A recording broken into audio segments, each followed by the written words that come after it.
Hello, everyone, and welcome to Business and Beyond's Feature Friday with Tanya Bartolini. I have a great guest today.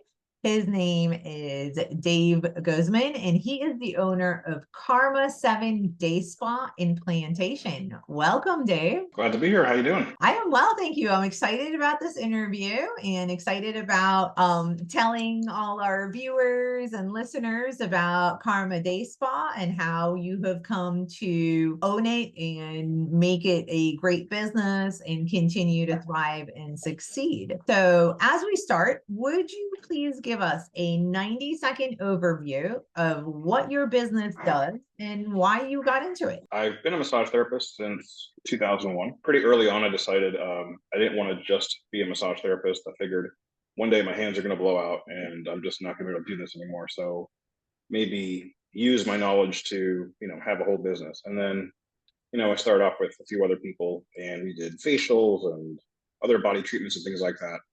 And then it just grew like more and more services. And we had stylists and then we just grew to the point where now we are three businesses in one. It's day spa, med spa, and salon.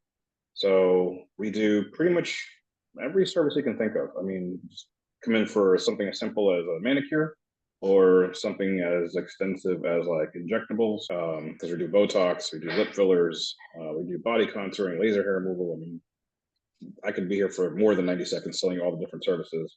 We used to have a catalog or a brochure of all our services. It was 18 pages. And so we stopped doing it because it got very expensive to print our brochure all the time. So now everything is online. And yeah, I know some clients are, they walk in like, oh, do you have a brochure? I'm like, no, everything's online. Just go to our website. So, so yeah, that's basically the story. And as of this month, we're open 14 years. And hopefully we continue the ball rolling, keep it going. Well, congratulations and happy anniversary. Thank you. That's amazing. 14 years is a long time to be in business. Especially So, this industry. Yeah. yes. And so, because you've been in this industry for so long, what are the biggest problems that you see in this industry and how are you solving them? Well, from the early days, from like when I first opened, a lot of people I spoke to where I was learning the business, they always said like, well, what makes you different from everybody else? Like, how do you differentiate yourself from your competition? And that still rings true today. Like, you always have to be somewhat different or offer different ways of doing the same thing everybody else is doing. So a lot of the things that we do, either it's we combine services that aren't necessarily related, or we'll do a special like you buy one thing, you get the other thing free, or something like that. So we introduce people to services that they wouldn't necessarily think of getting, and that works out pretty well. And then we keep hiring staff that have their own set of skills. So, for example, if I have a new staff member that can offer a service that we never did before, well, now there's a new service on our menu, and that service stays on there until that person leaves. But that's also why the menu of options is constantly changing because you can only offer the service when that person's there to do it. So, but yeah, we're open 7 days a week, and that makes a big difference because we pay rent by the month, not by the day. So every day we're open is good for business. Most salons or spas, they're closed on either Sundays or Mondays or both. So we decided to be open all the time. And I'm trying to think what else besides being different. I think one of the things that's definitely changed over the last 14 years is the dependence on print media and social media and just how you get the word out there, how do you market. And marketing is always a huge thing. It's almost like another part of the business that doesn't matter what you do for your business. Marketing is just a huge part of it. And it's one of the reasons why I'm doing this podcast today. But, well, I mean, you've touched on a few different points here. One of the things that I wanted to talk about is the fact that your services are malleable. You don't have a set, menu of services and trying to find people to perform those services with employee turnover, things like that. You actually cater your services to the people that are working with you. Yeah, I mean, we have the core services, the services that we're always going to offer, which is basically hair and nails, massages and facials, and on the med spa side, it's going to be laser hair removal and body contouring. So the body contouring and laser hair removal, mainly that's just because we have insanely expensive equipment and it has to get put to use. So we're always going to be looking for people that can operate those machines. Massage and facial, I mean, you can't call yourself a day spa if you don't offer those services. And hair and nails, I mean, that's a salon. So we're always going to offer those core services. But then you get into more specific things like, for example, not every nail tech knows how to do gel manicures or dip manicures, or not every esthetician or skincare expert is going to know how to work with a particular line. So our lines are pretty exclusive, or sought after. With massage therapists, same thing. It's like there's a definite skill level that comes with experience, but also there's a lot of modalities that some therapists know over others. I can tell you, last year I got trained in lymphatic drainage, and just because I'm trained in it doesn't mean I want to ever do it. I hate it. It's not for me. It's not my style. I work in a completely opposite style better. So I'm more of a deep tissue guy, and lymphatic drainage is like super light. So for me, it's like frustrating to perform. So not for me, but I offer it because I have other therapists that do it. Of course, if I have therapists that can't do it, then that falls off the menu. But we're still going to be offering massage regardless. So in that sense, yes, we're always going to have like specific modalities catered to who can perform them. But we always have the core value and the core services. And I love that because from my perspective, I would assume that makes it just so much easier on you as the owner to continue your business, to continue to provide different services, to continue to have different appeal to your current clientele and to more reach for other clientele who might not be interested in your core services, but they might be interested in a new service that you're offering, right? Yeah, I mean, it's funny. I kind of think of it almost like McDonald's. Like if you go to McDonald's, not that I condone going to McDonald's, but I'm just saying, if you go there, you know that there's always going to be a Big Mac on the menu. There's always going to be a quarter pounder. You always gonna have fries, chicken nuggets. But every once in a while, they're going to come out with some special thing that's not usually on the menu, and you're like, you know what, I'm going to try that. Or maybe you haven't been to McDonald's in months, and you see a commercial like, that sounds kind of good. I'm going to go try that. So in a way, it's kind of the same thing. It's like, yeah, you know what to expect when you come in. You know that we offer these services, but maybe you'll try this new option just because you haven't tried it before. It sounds cool. I can tell you, last year we had a lot of success with a fire and ice facial. And people are like, what is that? And it's like, well, it's hot and cold. So it's like you put this stuff in your face and it feels like it's burning. And then they put some other stuff in your face and it feels like it's freezing. And the sensations are there. And you come off with like really hydrated, glowing skin. And people are like, yep, I'm all for that. But it's the name, and when they get, I guess, like the name fits the service. But I wouldn't say that that's a service that people say that's what I'm going to do from now on. They're just like, okay, I tried it. That was cool. Next time I'm going to try something else. And so we keep giving them different reasons to come back in, which I think is important because if you think about, for example, let's say McDonald's, why do they do that? Why do they change their menu every once in a while? Why do they have these new offerings? It's really just to keep things fresh and to give people a reason to come back, even though they're your core clients or they're going to come back eventually. Give them a reason to come try something different. So I think that's important. And the other thing that I've heard feedback from my clients is that they always like that there's something new. The place is never the same; it's always changing, and that's not just service wise, but even the way the place looks, which I also find kind of hysterical because, like, even today when I was there earlier, my client walked in, she's like, "Oh, I really love what you've done with the place." I'm like, "It looks exactly the same as it did last year. Nothing has changed." We've renovated some rooms, we've moved some equipment around, we've changed something else, but the lobby is identical to what it was last year. But she just noticed. But I think the funniest one is people walk in and they ask me if I just recently painted some of the ceiling tiles. And I'm like, no, it wasn't recent. We did that 11 years ago. But they're just noticing it now for the first time. So, I guess, you never know what people are noticing.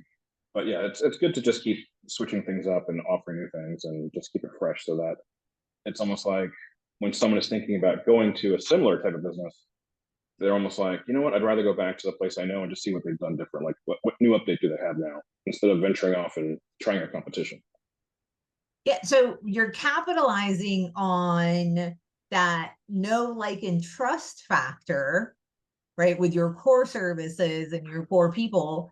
And yet you're also capitalizing on that newness and the FOMO and the shiny object syndromes, right?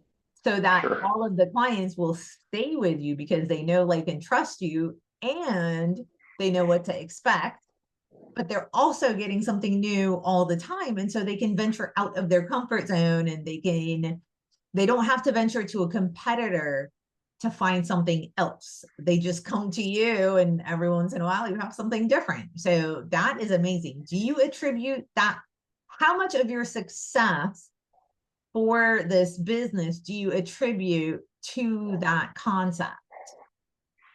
As far as having new things to offer, As far as like having the core and having new things to offer.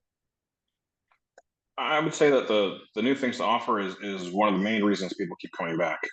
Because I do see that a lot of people will try different services. Um, Not so much on like the massage side. Although we do have almost like specific massages that are great for first timers, and then they see what it's like, and then the next time they come in, they pick something different. So for example, we have the signature massage, and the signature massage is kind of like a mishmash of different modalities, and we put hot stones on their back as well. So everyone knows that picture of someone getting a hot stone massage, and it's always like that row of stones on their back. So we do that, but that doesn't mean the whole massage has to be a hot stone massage. If they want that, that's a separate service. But the signature is like, I don't know, people look at the menu and like, oh, that sounds good, and they do that. But for me, it's almost like that's the first timers or tourist massage, because once you've had that one, it's like, okay, now I know what it feels like. Now I know what the place is like, and then next time they book, they'll either book just a Swedish or a deep tissue or just a hot stone massage, but they don't necessarily go back and do the signature again, because that's really more of like this is what we're capable of. Now you pick what you like. So with facials, because there's so many different types, we get people coming and trying all different types of facials. They're like, oh, that one was fun. Let me try a different one. What's different about this one? And there's also a huge difference in price points. So for example, our cheapest facial starts off at, well, not considering a mini facial, but like an hour-long facial, $95 is the entry point. But we've got facials that go past 220.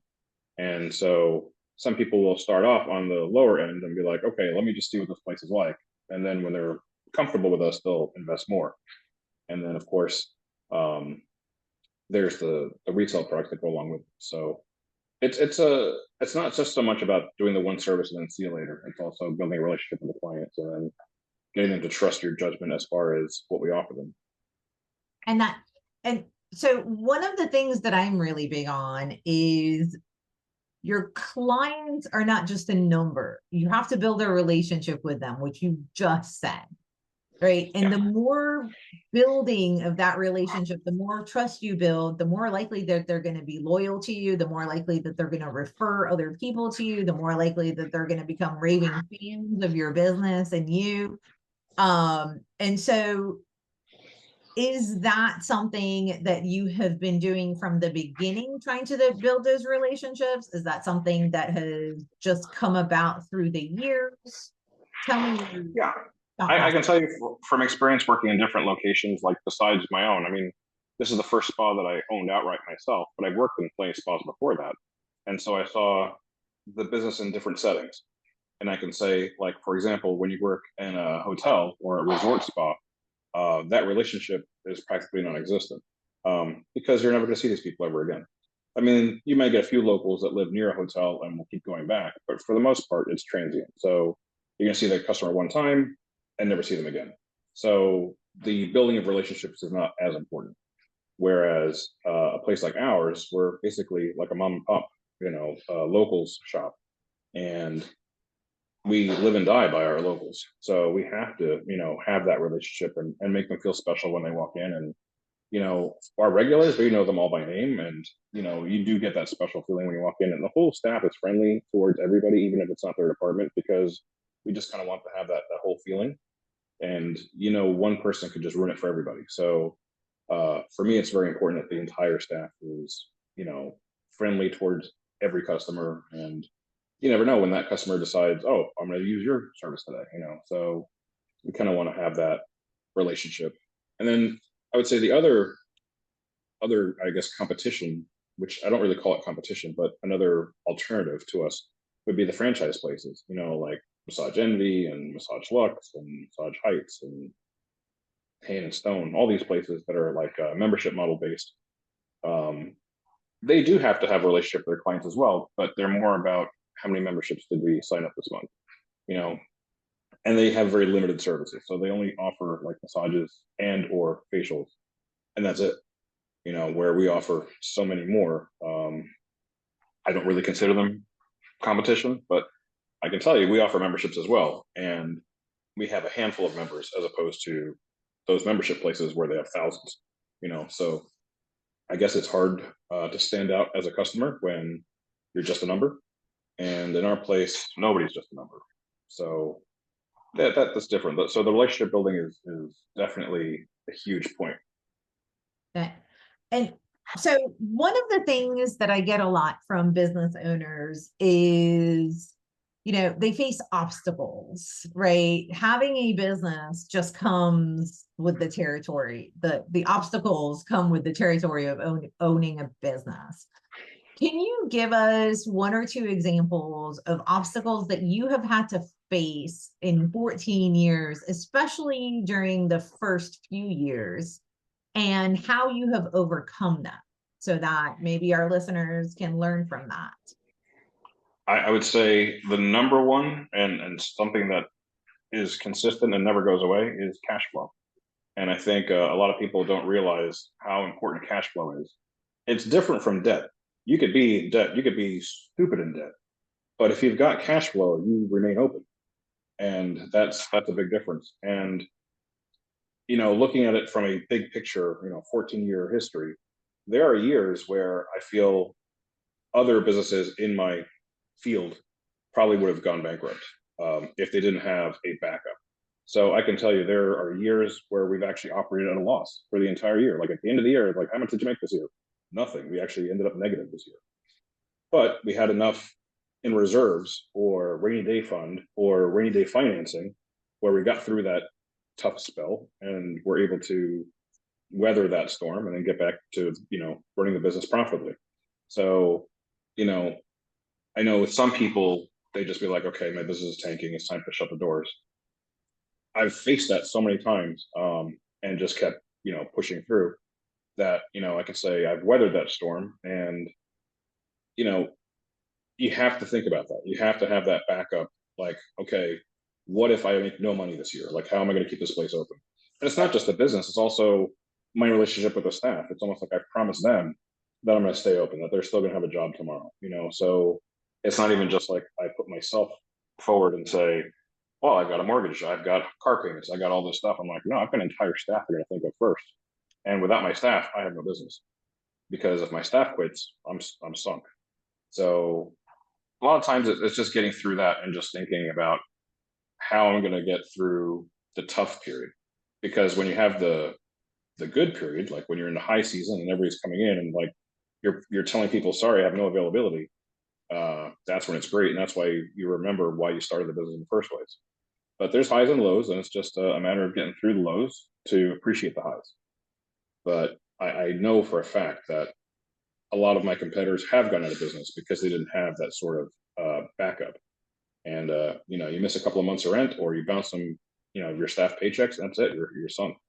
So that's the other thing, is that when you are succeeding and the money is rolling in, that you don't blow it all right away either. You have to put some away for when the slow season comes, and just expect it and know that it's coming. And it's also important to let the staff be prepared for it as well. Like July 4th through, I don't know, let's say the end of September is a very slow period for us. In fact, October is even worse. But because everybody knows it's coming, they sort of prepare for it. So April, May, those are some of our best months. And that's where it feels like every day you come in, you're exhausted by the end of the day because you work so hard, you have so many clients. And then after July 4th weekend, it's like, where is everybody? And we're not really that seasonal, but for our location, that's just what happens. You know, people go on vacation. And it's funny because we live in a vacation hotspot. I mean, we're in South Florida, so people come to us for vacation, but the locals leave. You know, so you know they get out of the heat or they go up north. Or the other thing is the type of business that I'm in. You know, it's a luxury business, so the people who can afford to come and spend their money, you know, they've got resources where they're going to go away when they've got vacation time. So they disappear for a couple of months and it's terrible. But, you know, that's also when I feel like it's our most important time to advertise. That's when we're trying to get the word out and get new customers to come in and discover us so that when we do have the high season, we have this whole new batch of new customers. And I know I'm kind of going off on a tangent here, but yeah, that's another thing that I've also figured out over the years is when to spend a lot on advertising and when to pull back. And during the high season, when it's busy, like really busy, that's when you cool off the advertisers. Like we don't need to advertise, but the customers are coming in regardless.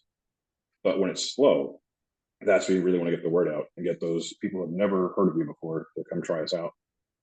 And Uh, go ahead. Sorry. You bring up really good points because, you know, having a business and making it successful is all about tracking, right? Projecting and planning and budgeting. And you have touched on all of those points right now with cash flow projections. When is your cash flow coming? What are you going to do if you're going to have a cash crunch? If you know that you have a slow season coming up by tracking previous years, right? You can tell when the trends are, you can start saving some money so that you can go through those times. When do you advertise more than others? That's all about tracking and seeing the trends in your business and in the environment that you're in. And so that is fantastic, absolutely amazing business advice. Because if you don't know these trends, then you don't know how to fix them or, you know, head them off before they happen, right? And you find yourself not having the resources, not having the cash flow, and having to shut down. But instead, what you have done is make sure that you have backup plans, make sure that you've saved, make sure that you've tracked so that you know when these things are going to happen and you're still okay. So kudos to you for that. And thank you for bringing that up because I think a lot of people need to understand that business is not going to just be forward and upward all the time, right? It's kind of like a roller coaster. And you just kind of have to serve it. And if Yeah. you have the planning tools and the tracking tools and you plan ahead for these things, then it'll be much easier to continue. So what are some of the things that you have done as a backup to cash flow? I know you said like making sure you have a plan B, making sure that when you do have a good season, don't blow it all so that you can have cash for a rainy day, basically, or for the slow season. Do you have any advice for business owners on how to do that? One of the things that I wish I had learned very early on in the business, unfortunately, it took me way too long to find out that this exists, but business credit is not the same as personal credit. And there are a lot of things that you can do to build your business credit that unfortunately I didn't even know about until I was in business 9 years already. And that's Wow. when I found out, oh, there's such a thing as business credit. And it's as simple as just opening up specific accounts that they report your income to the credit bureaus. And they're not the same credit bureaus that are like the personal scores. You know, I think Experian is one that is still on both, but you have like Dun and Bradstreet, which is not a personal one. And those scores determine whether banks will loan you money when you may need a lump sum of like cash flow. When I like look and say, all right, I need to make sure I've got rent for the next 3 months and I've got enough for payroll for the next 3 months. I need to borrow, you know, $100,000. And banks will be like, well, yeah, your business is doing good. We'll give it to you. But if your business credit is bad, they won't give you anything. And that could be the difference between staying open and not staying open. So there are certain simple things like, for example, I opened up a Home Depot card. Now, I don't really use Home Depot that much for my business, but every once in a while, I got to buy some paint. I got to buy some tools. and I put it on my Home Depot card, and that builds business credit. And there's a bunch of other ones that you can do. But for example, I would say I spend on my American Express business card, I would say probably 100 to $150,000 a year in purchases, and none of that gets reported. So even though I have great payment history, even though I paid in full every month because I have to, it's an American Express that you have to pay it in full every month. It doesn't matter. So even though I can prove, hey, look, I have this amount of cash flow, I can actually pay this back. Nobody knows about it. So that I would say, like, if I could meet my early self in business, I would say, please look into this, build your business credit, like above anything else. And it could start off really small, small purchases. Oh, Uline is another one. I don't know if I'm sure you've Yeah. heard of Uline. Those are the ones that send you the gigantic catalog for no reason every month. I don't think their prices are good. You could definitely beat them, but they do report. And that little bit of reporting definitely boosts my score. So what you maybe overspend and using their service, you definitely get it back in being able to qualify for a loan that you wouldn't necessarily have been able to in the past. So I would definitely say to all of your listeners, look into building your business credit. And the funny thing about American Express, uh, perfect payment history, they don't care. But the second you're late, they will report that, and they will tank your business score. So that's another thing that just because they don't report your good credit, they will report your bad. So that's something that I would definitely let people know. But the other thing that's different between your personal and your business is you could apply for loans every day on business, and it doesn't hurt you like your personal credit. So that I would always be looking out for who's offering the best deals, who has the best terms, and not saying get all these loans, but just have it as a backup in case you need it. Because a lot of times there's an unexpected expense that you had no idea, and some of those are beyond your control. Yes, 100%. Having a line of credit there in case you need it is so much better than waiting until you need it to try to get it, because then you're probably not going to get it, right? Yeah. So the takeaways from what you just said are definitely register with Dun and Bradstreet so that you can start building your credit. Get a business credit card or two, and make sure that whoever you're getting it with does actually report to the business credit, right? And that way you can build your business credit and be able to get those line of credit loans or just straight loans for those times. Wonderful.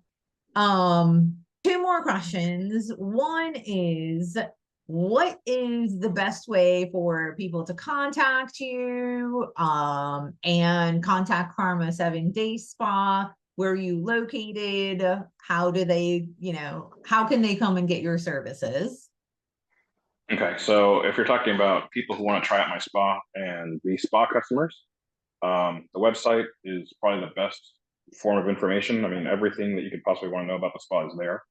And that's at karma7.com, but it's spelled out. So it's karma, SEVEN.com. That's another thing that I started off early. It's not karma7dayspa.com, it's just karma7.com. Because I also thought ahead, well, what if I want to open up sister services down the road? So maybe Karma 7 will be like the main landing page, and then I'll have Karma 7 Salon, and Karma 7 Day Spa, and Karma 7 Med Spa, whatever. I Nice. still have that possibility down the road. In fact, I think I did actually own karma7medspa.com, but we never launched it. But yeah, that would be the best way. And then, of course, if you wanted to email me directly, email is by far the best because I'll actually read it. And it's just info@karma7.com. So, Okay. I mean, And I have another one, but with you. sorry, I'm sorry, I I'm interrupted. saying I have multiple email addresses, but that's the easiest one to say. Okay. And both of those will be in the comments below. So don't worry if you didn't catch that, you didn't write it, you can just look down and get those. And then the last question I have is, what advice would you give business owners that you think is going to give them the most impact? Besides building the business credit and be prepared for like the rainy days, make sure it's what you want to do. Beyond anything, it's get into the field that you really want. I know a lot of business owners who either they bought a franchise because they thought it was a good business plan, but they hate the business, or it's they thought they're going to make the most money with that, but they're miserable in their lives. Um, Even though they make great money, they hate waking up in the morning and going to work. After 14 years, I'm still not dreading going to work. I look forward to it every day. I don't like getting up early. I don't like the alarm clock, but I'm happy when I walk in the door and I've got happy clients and I'm just doing what I love doing. So, you know, um, if you enjoy what you're doing and you could see making a business out of it, then that's what I would say. Just go full force in it, because when inevitably you do have those down moments, it's what's going to keep you going. If you love what you do, you'll figure out a way to keep doing it. Whereas if you hate it, you'll find any excuse to give up and move on to something else. So I think that's a core value you need to have before you even consider starting a business. Is like, do I really love this business? And if I had unlimited funds and was retired, I'd probably go to the spa, not mine, but any spa. I'd be a spa person. I'd be going at least once or twice a week. That's what I love to do. So to be part of that industry as someone who works in it, I'm doing exactly what I should be doing. That is wonderful to hear. So, Dave, you have given us so much to think about. Thank you so much, from planning to tracking to making sure that you build up your business credit to aligning what you do with what you love so that you can continue to be successful at it and wake up every morning wanting to go to work. Thank you so much for being here today. And everybody, Dave's information again will be accessible. So if you want to go try the spa, I have, and I will tell you, it is definitely a 5-star plus experience. They have the best services from experience. And we will see you all next Friday. Have a great day, everyone.